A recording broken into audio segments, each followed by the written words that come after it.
있는 것 같아요. 다행이라고 생각하지만 또 한편으로는 또 피해를 많이 입은 분들을 위해서 우리가 좀 기도해야 되지 않을까, 그런 생각이 듭니다. 또 농작물 피해는 상당히 많았던 것 같아요. 호남 쪽에서는. 그래서 상당히 많은 피해를 입었다, 그런 얘기들이 있습니다. 여러분, 이 세상의 역사를 우리가 좀 생각해 보면 남은 자들의 역사다, 그런 얘기들을 많이 합니다. 학자들이. 전쟁에서 살아남은 사람들이 쓴 역사가 이 세상의 역사라는 것이죠. 또 엄청난, 우리 태풍도 휩쓸어 갔지만 엄청난 자연재해, 여러분, 쓰나미의 그 가운데 상황을 알 수 있는 이유는 쓰나미 중에서도, 그 엄청난 자연재해 가운데에서도 살아남은 사람들에 의해서 그 공포와 그 엄청남이 얼마나 위대했는지를 우리에게 전해준 것이죠. 그래서 우리가 알게 된 것이에요. 여러분, 신대륙을 발견한 사람들은 많이 있었습니다. 그러나 신대륙을 발견한 그곳에서 죽은 사람들은 신대륙에 대해서 우리에게 알려주지 못했죠. 그런데 신대륙을 발견하고 돌아와 신대륙에 대해서 우리에게 알려준 사람들을 통해서 인류의 역사는 새로운 땅으로 나아가게 되는 엄청난 기회를 얻게 되었습니다. 여러분이 잘 아시는 나치의 극악한 가스실에게 그 엄청난 사건, 여러분 기억하시죠? 그런데 여러분, 그 엄청난 그 아우슈비츠의 수용소에서의 공포와 그 비인륜적인 그 일들을 여러분, 우리가 어떻게 알게 되었을까요? 그곳에서 살아남은 사람들, 그 엄청난 고난과 핍박 속에서 견디고 이겨내서 살아나온 사람들에 의해서 그 수용소의 상황이 어땠는지 우리에게 알려주어졌죠. 그래서 여러분, 실제로 우리 인류의 역사는 남은 자들이 써내려가는 역사입니다. 그래서 그런 면으로 봤을 때 또 그 남은 자들의 주관적인 관점이 포함되어 있는 것도 사실이죠. 남은 자들의 해석이 역사를 해석하고 있다라는 것이에요. 여러분, 성경의 역사를 보면요, 성경의 역사도 남은 자들의 역사예요. 여러분, 하나님의 심판이 가장 먼저 임했던 때가 언제입니까? 노아의 홍수 사건을 통해서 하나님이 남긴 사람들이 있었어요. 어떤 사람들이죠? 노아와 그의 가족들밖에 없었어요. 그리고 짐승들, 공중의 새들이었어요. 그런데 놀라운 사실은 여러분, 그 노아와 몇 명 안 되는 그 가족들을 통해서 하나님이 어떻게 하십니까? 새로운 인류를 창조해 가십니다. 새로운 세상을 만들어 가세요. 그게 성경의 역사예요. 여러분, 출애굽의 40년의 역사, 이스라엘 백성을 애굽 땅에서 구원해 내신 그 40년의 역사는 하나님의 엄청난 역사였어요. 그런데 여러분, 그 출애굽의 엄청난 역사를 기록해서 우리에게 알려준 사람들은 누굴까요? 그 40년 광야에서 살아남아서 가나안 땅의 정복 전쟁에서도 승리를 이루어낸 남은 하나님의 백성들을 통해서 그 역사가, 어떻게 구원의 역사가 이루어졌는지 우리에게 말씀해 주고 있는 것이죠. 결국 바꾸어 말하면 하나님의 구원의 역사는 누구를 통해서? 살아남은 자들을 통해서. 끝까지 하나님의 고통과 고난과 환난을 겪어내고 견디어낸 순금과 같은 그런 사람들을 통해서 하나님의 역사는 써내려져 간다라는 것이에요.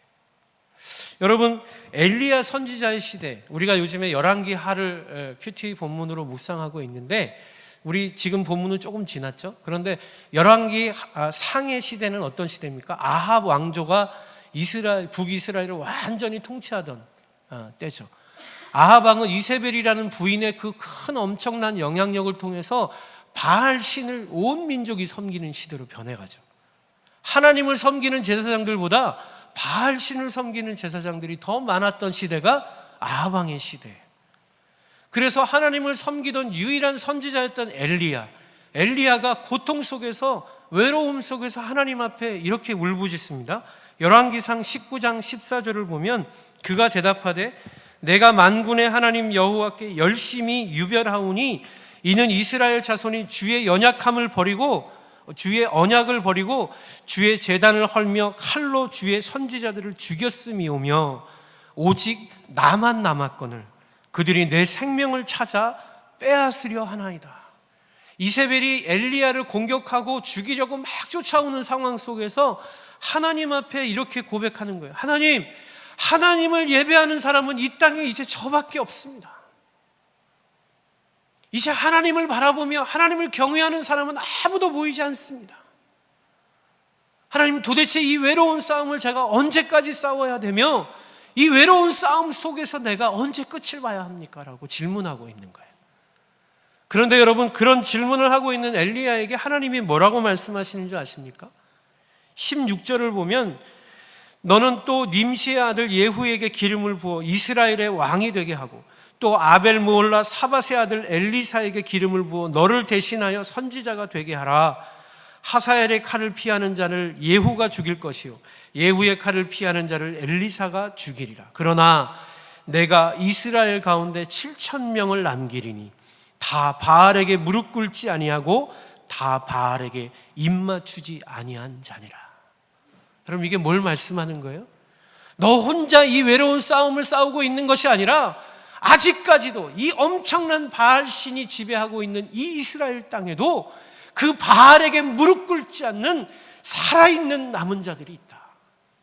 네가 알지 못하는 남아있는 하나님의 백성들이 있다. 내가 그들을 통해서 너의 후대를, 너의 그 열심을 이어갈 것이다 말씀하고 있는 거예요. 그럼 이게 엘리야에게 얼마나 큰 위로가 됐을까요? 여러분, 저는 엘리야 선지자의 마음을 개인적으로 묵상해 보면서 엘리야 선지자가 이 하나님의 음성을 듣고 천군 만마를 얻는 것 같은 힘을 얻었을 것 같아요. 왜요? 혼자 싸우는 줄 알았는데, 혼자 견디고 있는 줄 알았는데 그게 아니었던 거예요. 보이지 않았던 숨어있던 수많은 하나님의 사람들이 함께 싸우고 있었다는 거예요. 함께 그 거짓과 저항하고 있었다는 거예요. 그것이 바로 남은 자를 통해 역사하시는 하나님의 은혜다. 그렇게 말씀하고 있는 것입니다. 여러분, 하나님은 엘리야를 통해서 그런 하나님의 역사하심을 이루신 것뿐만이 아니라 북이스라엘과 남유다가 모두 다 멸망당한 상황 속에서 포로로 끌려간 바벨론 땅에서 어떤 사람들을 세우십니까? 바벨론과 새 친구를 세우십니다. 금신상을 세워놓고 그 황제, 그 엄청난 제국의 황제가 여기에 절하지 아니하면 당장 너희를 저 불 속에, 풀무불 속에 집어넣을 것이라고 선포하고 있는, 겁을 주고 있는 그 위대한 권세 앞에서 그리 아니하실지라도, 하나님이 우리를 살리지 않으실지라도 우리는 하나님만을 경외할 것입니다. 불 속으로 들어가는 그 믿음의 사람들을 남겨두셨어요. 그리고 여러분, 그 바벨론 땅에서 결국엔 고레스 왕을 통해서 예루살렘 무너진 성벽을 회복할 남은 자들을 보내십니다. 그게 뭐예요? 제2의 출애굽. 포로된 자들을 70년 만에 다시 예루살렘 무너진 성전을 재건하는 하나님의 백성으로 보내시는 사건. 이게 남은 자를 통해 역사하시는 하나님의 구원이에요. 그래서 여러분, 오늘의 본문을 보면 이 오늘 본문에서 여호와의 싹, 그날에 여호와의 싹, 이스라엘의 피난한 자들이 하나님 앞에 영화롭게 될 것이다 라는 선포는 그렇게 끝까지 바벨론의 고난과 핍박과 그 엄청난 하나님의 백성들을 향한 그 고난을 견뎌내고 끝까지 살아남은, 믿음을 지킨 하나님의 사람들을 통해서 내가 다시 이 하나님의 나라를 세울 것이다 라는 약속이에요. 여러분, 그래서 오늘 본문에서 말씀하고 있는 여호와의 싹은요, 사실은 다시 돌아올 메시아를 상징하는 단어입니다. 그래서 여러분, 성경에 보면 거룩한 씨, 이사야서에 보면 그루터기, 밑둥이 잘려진 그루터기, 그 끝까지 남아있는 하나님의 씨앗을 통해서 하나님은 하나님의 일들을 행하실 것이다 라고 계속해서 말씀합니다. 그게 바로 오늘 본문에 말씀하는 여호와의 씨의 의미인 것이에요. 그래서 여러분 이사야서 10장 20절을 보면 하나님이 이렇게 말씀하십니다.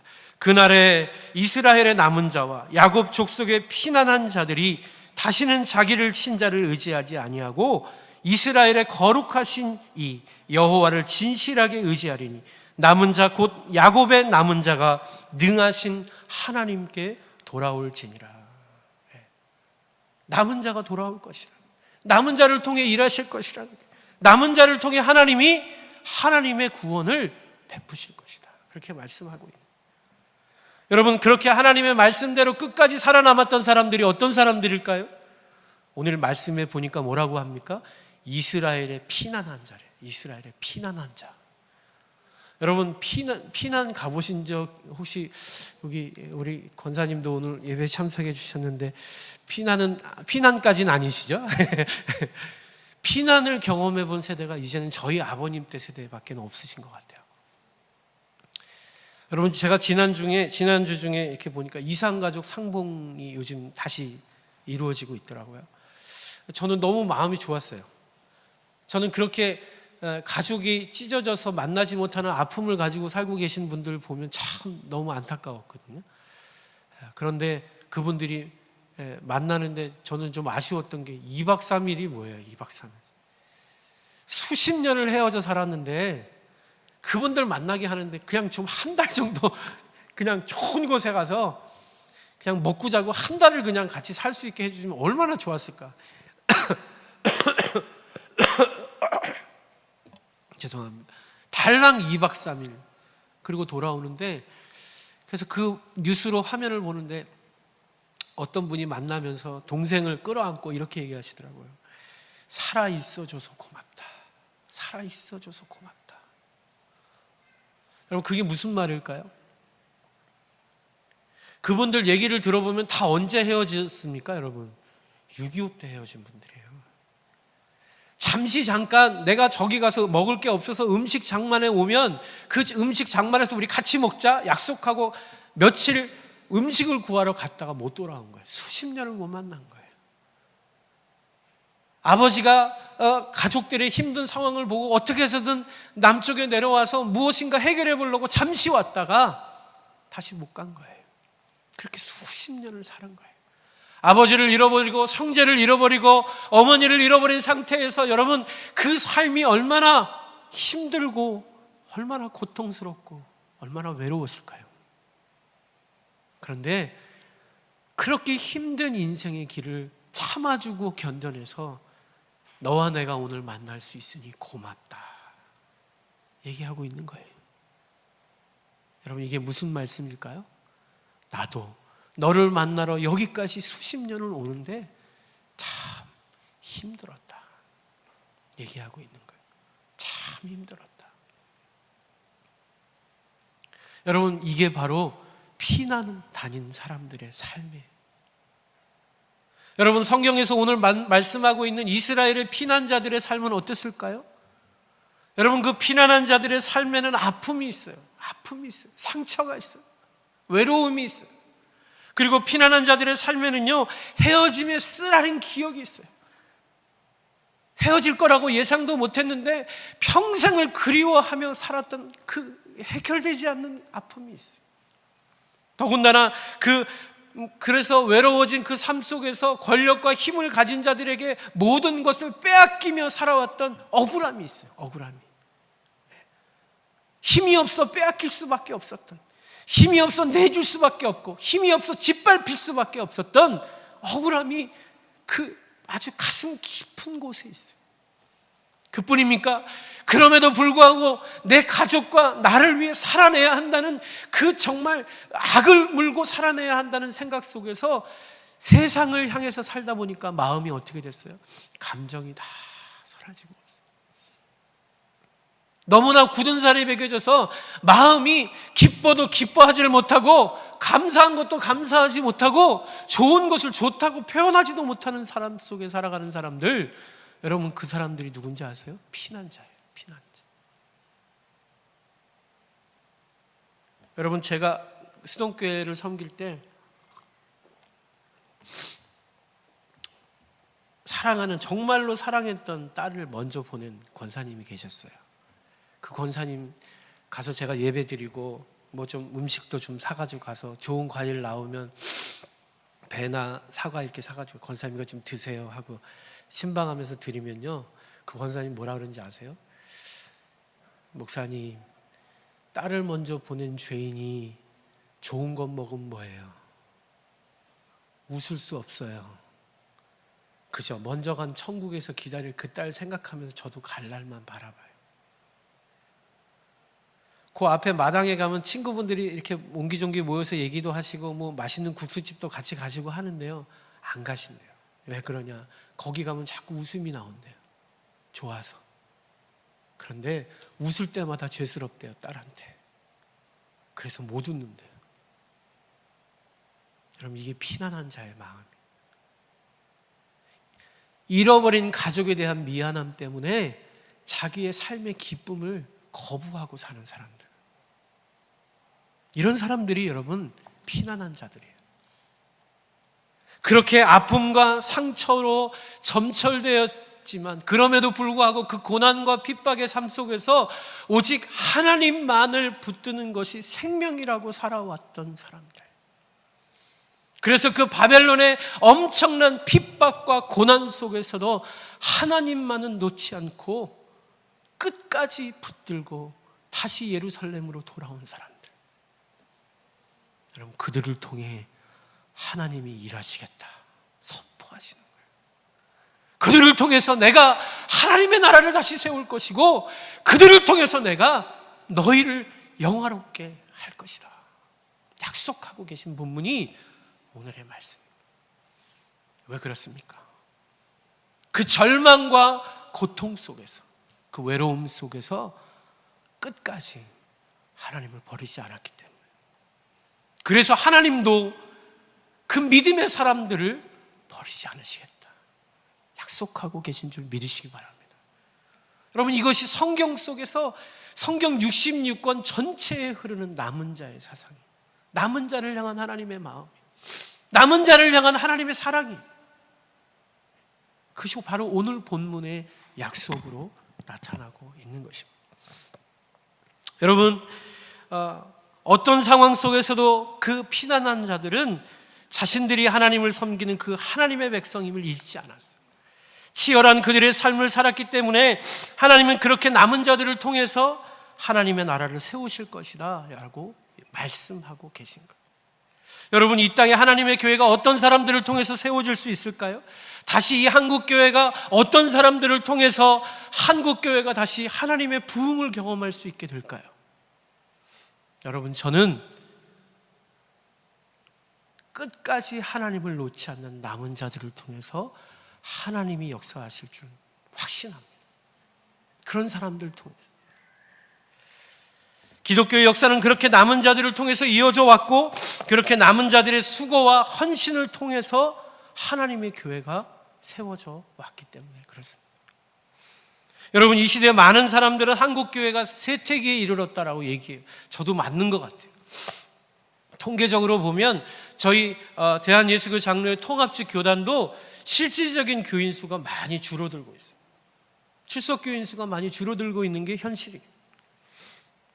그런데 여러분, 그렇게 많이 교회를 떠나가고 있는 것이 현실임에도 불구하고 하나님의 역사는 누구를 통해서 일할까요? 교회를 떠나는 사람들을 통해서 하나님이 역사하실까요? 결코 그렇지 않습니다. 이 시대 많은 교회를 떠나는 사람들을 통해서 하나님이 역사하시는 것이 아니라 어떤 상황과 조건이 올지라도, 세상에서 어떤 비웃음을 받을지라도 끝까지 하나님을 예배하는 남은 자를 통해서 하나님이 일하실 것입니다. 여러분, 그 믿음이 우리에게 있어야 돼요. 그래야 우리가 어떤 사람이 될 수 있어요? 남은 자가 될 수 있어요. 남은 자, 하나님의 약속의 백성, 남은 자의 삶을 살 수 있게 되는 것이에요. 이런 이유에서 하나님은 그 남은 자들을 격려하고 거룩하게 할 것이다 라고 말씀합니다. 우리 3절과 4절의 말씀을 제가 읽겠습니다. 시온에 남아있는 자, 예루살렘에 머물러 있는 자, 곧 예루살렘 안에 생존한 자 중 기록된 모든 사람은 거룩하다 칭함을 얻으리니 이는 주께서 심판하는 영과 소멸하는 영으로 시온의 딸들의 더러움을 씻기시며 예루살렘의 피를 그 중에서 청결하게 하실 때가 됨이라 말씀해요. 여러분, 하나님이 그 남은 자를 어떻게 하신대요? 거룩하게 하신대요. 그리고 어떻게 하신대요? 정결하게 하실 것이다 라고 약속하고 계세요. 그런데 여러분, 그 정결하게 하는 걸 뭘로 정결하게 하신다고 말씀합니까? 심판의 영과 소멸하는 영으로 하신대요. 여러분, 예쁘게 우리 아이들처럼 오늘 우리 이쁜 아이들이 우리 멀리서 예배하러 왔는데 우리 아이들처럼 예쁘게 저녁에 싹 씻기고 예쁘게 이렇게 잘 가꾸고 그렇게 정결하게 하는 게 아니에요. 하나님이 정결하심을 어떻게 하신대요? 심판하는 영으로 하신대요. 소멸하는 영으로 하신대요. 여러분, 이게 무슨 말씀입니까? 하나님의 심판을 견디고 감당해온 남은 자들은 이미 그 심판의 고난과 역경을 통해서 정결해진 자들이다라는 거예요. 그걸 말씀하고 있는 거예요. 여러분, 이러한 의미에서 이사야 선지자는 그들이 누구인지, 그 남아있는 자들이 누구인지 세 가지의 관점에서 얘기하고 있습니다. 오늘 본문에 보니까 시온에 남아있는 자, 또 예루살렘에 머물러 있는 자, 곧 예루살렘 안에 생존한 자 중 기록된 모든 자라고 말씀하고 있어요. 여러분, 여기에서 제일 중요한 게 뭔지 아세요? 고난과 고통을 견디기만 한 자가 아니라 그 고난과 고통을 견뎌냄으로 말미암아 하나님의 생명책에 이름을 올린 자예요. 그게 남은 자래요. 그러니까 여러분, 그렇다면 그렇게 남은 자들의 확실한 하나님이 사용하시는 그 남은 자들의 증거가 뭐라는 것입니까? 그들이 견디고 이겨낸 목적과 이유가 자기 자신의 부귀와 영광이 아니라 하나님의 영광 때문이었다. 그래서 그 이름이 어디에 기록되어 있어요? 하나님의 생명책에 기록. 왜요? 하나님이 버릴 수 없는 자이기 때문에. 여러분, 이게 남은 자의 놀라운 메시지. 여러분, 계시록 20장 12절을 보면 이렇게 말씀합니다. 또 내가 보니 죽은 자들이 큰 자나 작은 자나 그 보좌 앞에 서 있는데 책들이 펴 있고 또 다른 책이 펴졌으니 곧 생명책이라. 죽은 자들이 자기 행위를 따라 책들에 기록된 대로 심판을 받으니 바다가 그 가운데에서 죽은 자들을 내주고 또 사망과 음부도 그 가운데에서 죽은 자들을 내주매 각 사람이 자기의 행위대로 심판을 받고 사망과 음부도 불못에 던져지니 이것은 둘째 사망 곧 불못이라. 누구든지 생명책에 기록되지 못한 자는 불못에 던져지리라. 여러분, 구약 성경뿐만이 아니라 신약 성경에서도요, 계속해서 성경은 무엇을 말씀합니까? 하나님의 기록된 생명책이 있다라고 얘기해요. 여러분, 그 하나님의 생명책에 이름을 올리지 못한 사람은 하나님의 영원한 나라에 참여할 수 없다고 말씀합니다. 여러분, 우리가 그냥 그저 교회 출석하고 믿음 있습니다라고 우리가 얘기하고 찬송할 때 입술로 따라 부르면 우리에게 영원한 하나님의 나라가 소유되는 것이 아니라 하나님이 보시기에 우리의 삶이 있을 때 그 우리의 이름이 생명책에 기록되고 그것을 통해서 우리가 하나님의 남은 자가 된다. 하나님의 남은 자가 된다. 무슨 말이에요? 하나님의 영광을 위한 삶이 없다면 여러분, 우리의 생명책에 우리 이름이 없을 수도 있다. 여러분, 제가 수동교회를 섬길 때 전설적인 분이 계셨어요. 우리 오늘 수동교회 권사님도 오셨지만 정수건 권사님이라는 분이 계셨어요. 그분은 하여튼 우리 교회 모든 분들에게 존경을 받는 권사님이셨는데 남편분은 장로님이셨고요.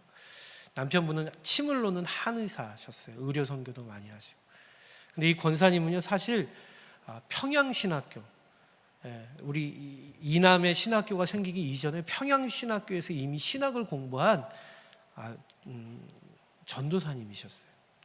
그런데 내려오셔서 교회를 섬기면서 자신이 전도사라고 드러내지 않으시고 그냥 평신도로서 평생을 전도하며 사신 분이에요. 지금도 마찬가지지만 수동교회는 등록한 사람들의 옆에 이름에 인도자의 스스로라는 이름이 많았어요. 그때 당시에 저는 스스로가 처음에 어렸을 때 몰랐는데 스스로라는 이름도 있나 이렇게 생각했는데 나중에 알고 봤더니 스스로라고 인도자의 스스로라고 써 있는 대부분의 사람들은 그 권사님이 전도하신 분이었어요.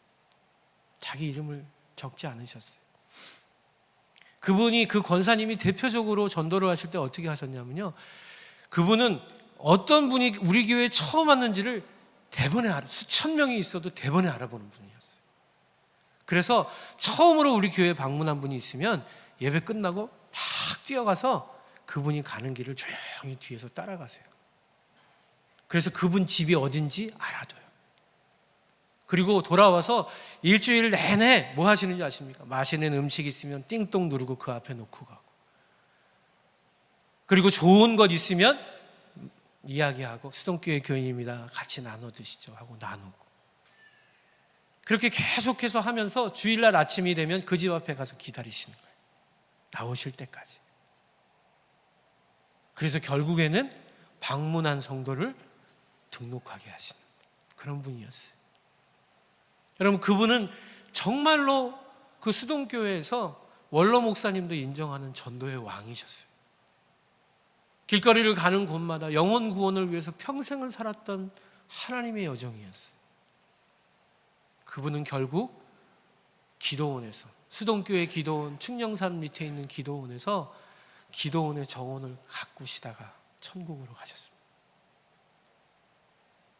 여러분, 저는 지금의 서울에 있는 수동교회가 그렇게 말없이, 이름도 없이 마지막까지 하나님의 교회를 위해서 충성했던 사람들을 통해 세워진 교회라고 저는 확신합니다. 그렇게 믿어요.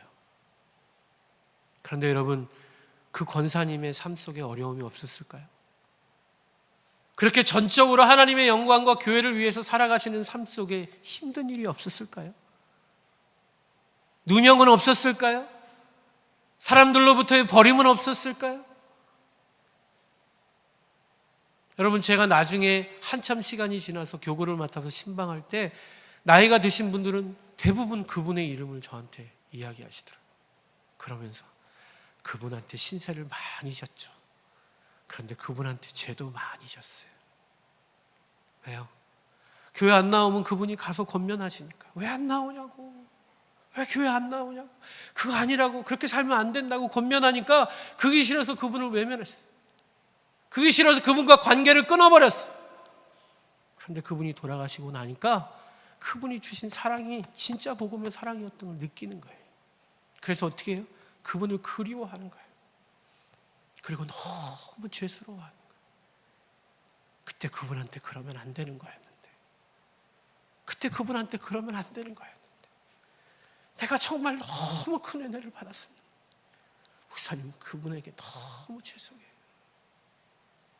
너무 죄송해요. 사랑하는 성도 여러분, 하나님의 교회는요,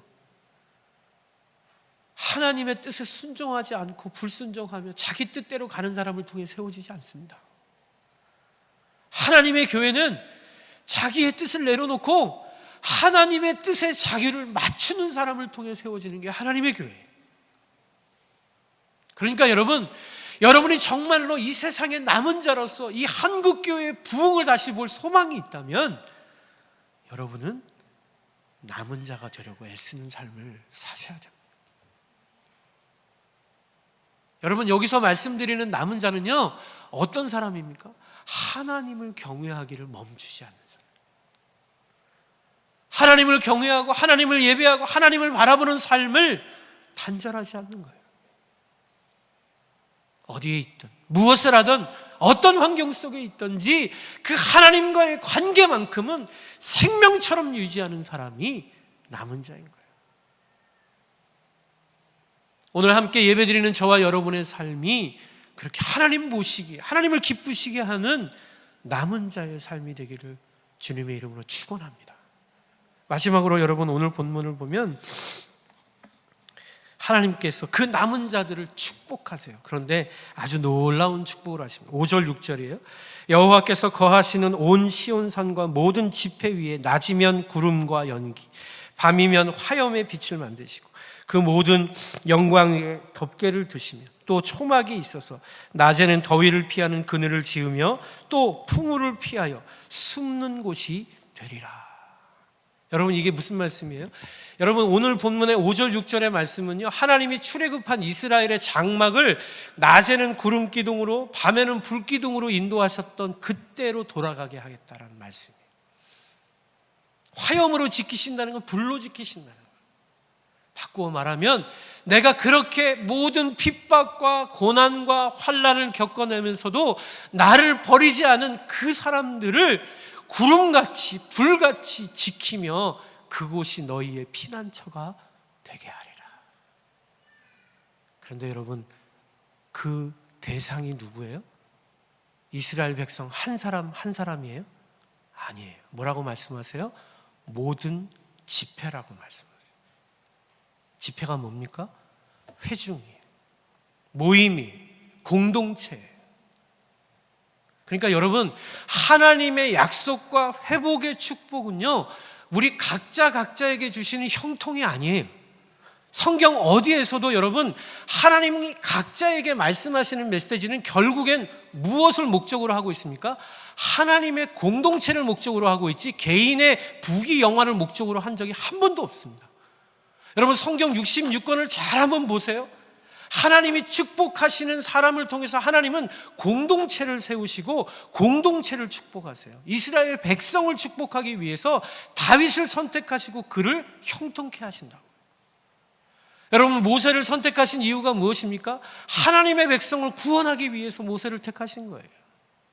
엘리야를 택하신 게 무엇입니까? 그 악한 바알신을 섬기는 그 백성들을 하나님 앞에 돌이키기 위해서 엘리야와 엘리사에게 엄청난 영적 권능을 부여해 주신 거예요.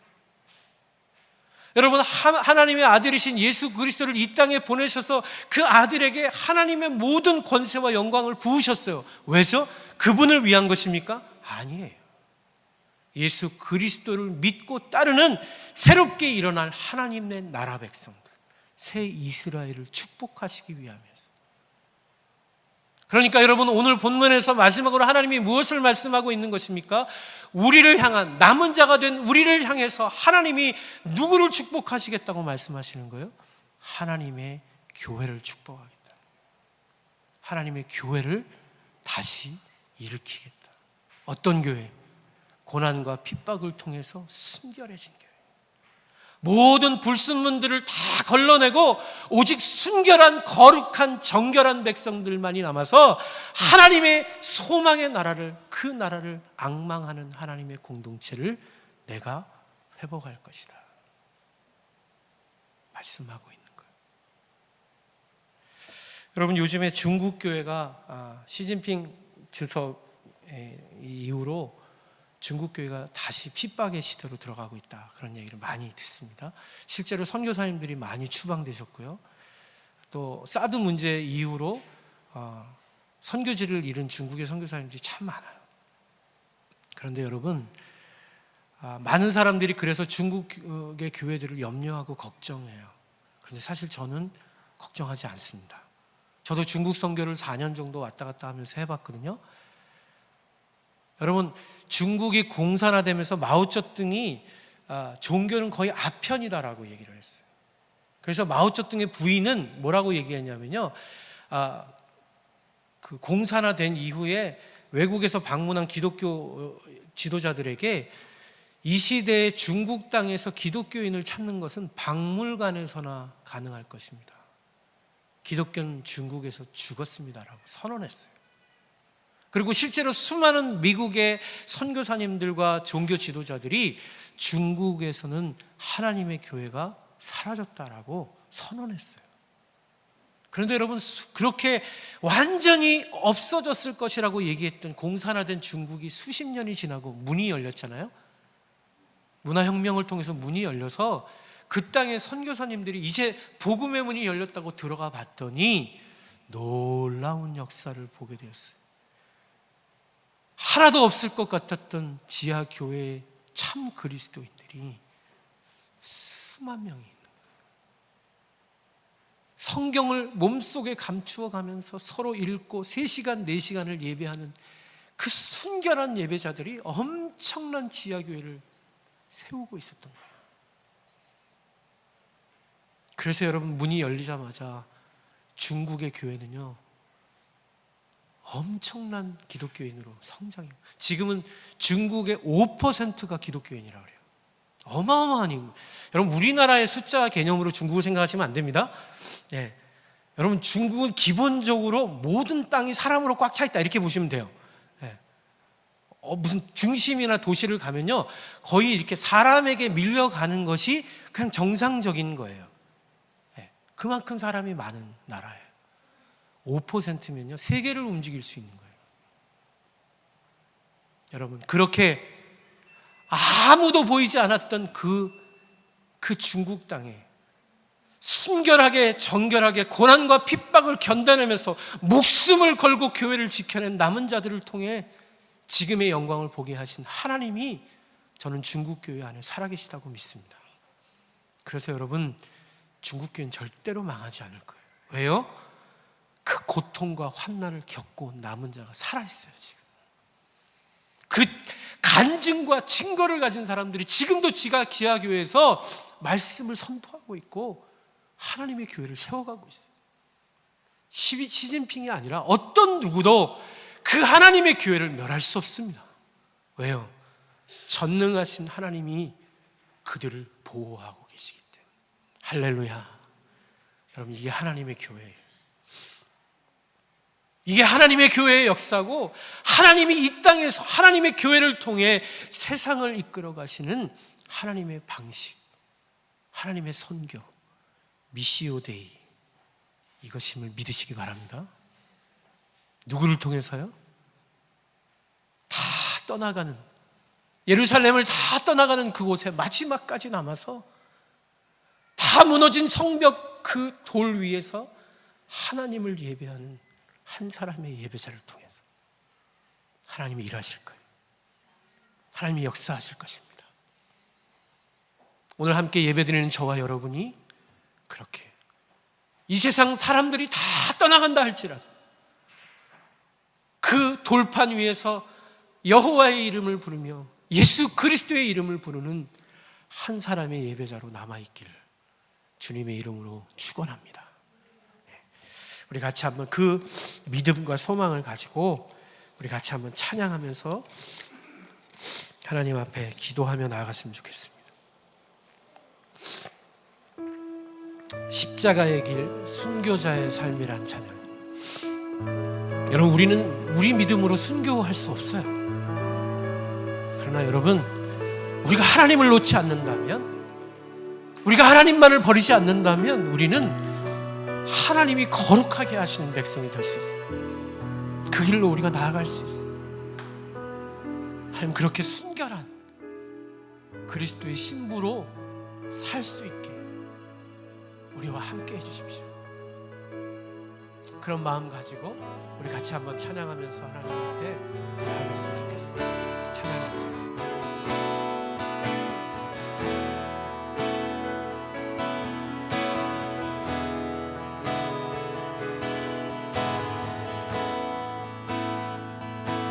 내 마음에 주를 향해서,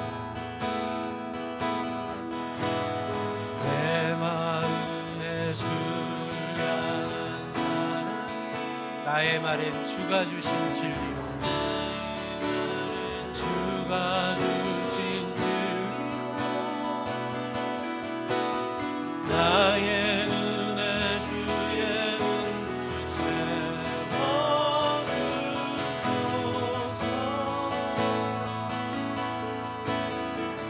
눈빛에 찬양의 향기가, 내 입술에 찬양의 향기가, 두 손에는 주를 닮은 성기,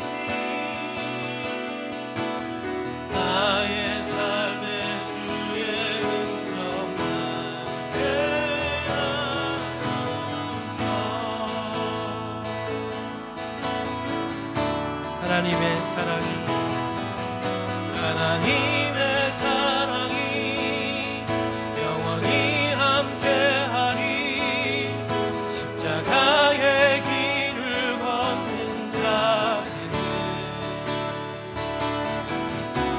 순교자의 삶을 사는 이에게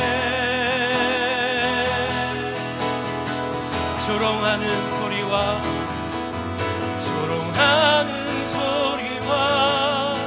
세상 유혹 속에도 주의 순결한 신부가 되리라.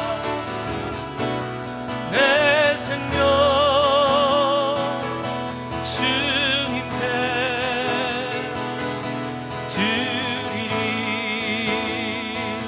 우리 처음부터 다시 한번 내 마음에 주를 향한 사랑이, 내 마음에 주를 향한 사랑이, 나의 말엔 주가 진리로, 나의 눈에 주의 눈물 채워주소서.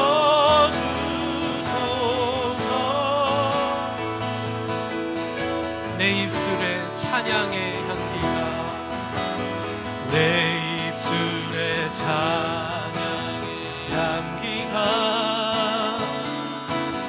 두 손에는 주를 닮은 섬김이, 나의 삶에 주의 음성 나게 하소서. 하나님의 사랑이 영원히 함께하리.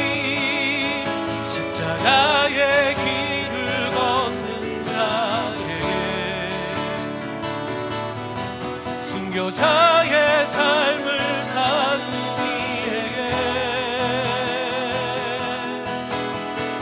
조롱하는 소리와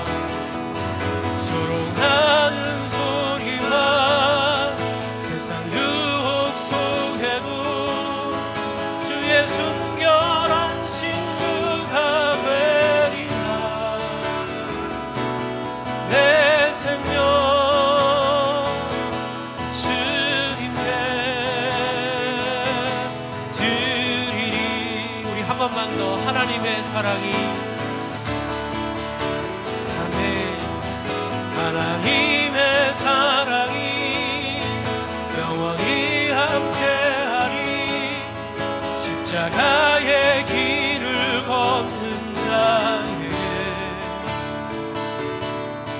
순교자의 삶을 사는 이에게 조롱하는 소리와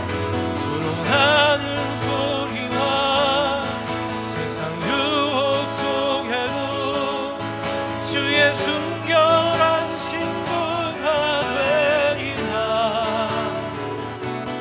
내 생명 주님께 드리리. 이 시간 같이 한번 눈 감고 기도할 텐데요. 여러분, 우리가 십자가의 길을 간다는 것, 순교자의 삶을 산다는 것은요, 여러분, 세상 사람들이 가는 길로 가지 않는 거예요. 세상 사람의 유혹을 쫓지 않는 거예요. 세상 사람들이 원하는 길로 가지 않고 그 길에서 돌아서서 하나님이 원하시는 삶을 살기로 결정하는 거예요. 여러분, 이 시대의 순교가 뭘까요? 세상 모든 사람들이 쫓아가는 돈을 쫓지 않고 세상 누구도 쫓아가지 않는 하나님을 쫓는 거예요. 세상 모든 사람들이 그게 맞다, 그렇게 살아야 된다고 얘기하는 그 세상 속에서 꿋꿋이 서서 나는 진리 대신 하나님만 바라볼 것이라고 외치며 사는 거예요. 여러분, 그게 십자가의 길을 가는 거예요. 그게 순교자의 삶을 사는 것인 줄 믿으시기 바랍니다. 내가 이 길을 가리라. 누가 뭐라 그래도 사람 따라가지 않고 사람 의지하지 않고 하나님만 바라보고, 여러분, 그런 삶을 사시는 그리스도의 신부들이 되시길 축복합니다. 아버지, 내가 그런 순결한 주님의 신부로 살아가게 하여 주시옵소서. 오직 하나님만 의지하며 사는 삶이 되게 하여 주시옵소서. 우리 주여 한번 부르짖고 정성으로 기도하겠습니다. 주여, 아버지 하나님, 그렇습니다. 세상 모든 사람 그 길로 가면 망한다고, 그 길로 가면 하나님이 없다고, 그 길로 가면 우리의 성공이 없다고 얘기합니다. 그 길로 가면 우리가 작아질 것이라고, 그 길로 가면 우리가 외로워질 것이라고, 그 길로 가면 우리가 힘들어질 것이라고 얘기합니다. 그래서 아무도 그 길로 가지 않습니다. 아무도 사람이 가지 않는 그 길에서 남으려고 하지 않습니다. 그러나 하나님은 말씀하십니다. 그날에 내가 여호와의 피난자들과 함께 할 것이다. 그날에 그 절망의 땅에서, 그 무너진 예루살렘 성전에서 내가 다시 그들과 함께 하나님의 교회를 세워갈 것이라고, 하나님의 땅을 세워갈 것이라고, 하나님의 나라를 세워갈 것이라고 아버지 하나님 말씀하십니다. 그 남은 자를 내가 축복할 것이고, 그 남은 자를 고난 속에서 내가 정결하게 할 것이고, 그 남은 자를 내가 거룩하게 하겠다고, 그 남은 자를 내가 지키며 그들이 이 세상의 피난처가 되게 할 것이라고 하나님 우리에게 말씀하십니다. 그런 교회가 아버지 우리 양주 수도교회가 되게 하여 주옵소서. 그런 공동체, 그렇게 순결한 하나님의 백성들이 우리가 되게 하여 주옵소서.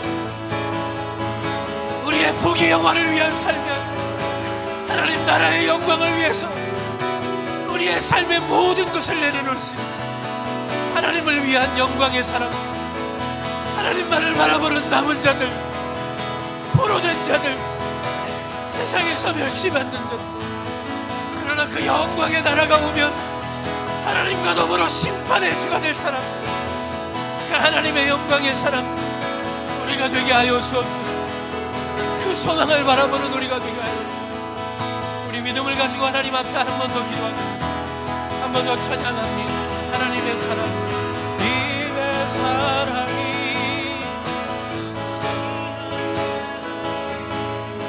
십자가의 길을 걷는 자에게, 순교자의 삶을 사는 이에게 조롱하는 소리와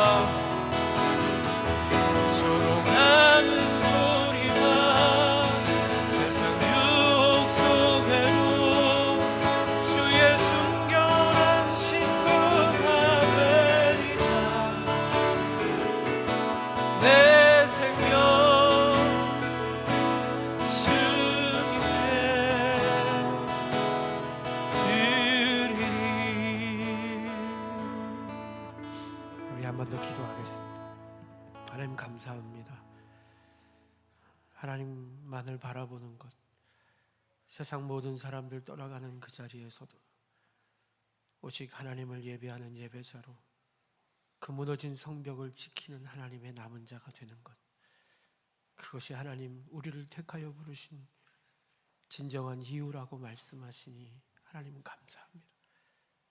우리는 세상의 피난자가 되어서 상처받고 찢겨지고 마음이 굳어져 하나님 사용할 수 없는 그릇들이지만, 그러나 하나님 그런 우리라도 쓰셔서 새롭게 세우시는 그 하나님의 나라에 우리가 그 교회 백성 되게 하신다면 내 생명, 내 인생, 내 삶도 아끼지 않고 드릴 수 있는 남은 자의 믿음을 주시옵소서.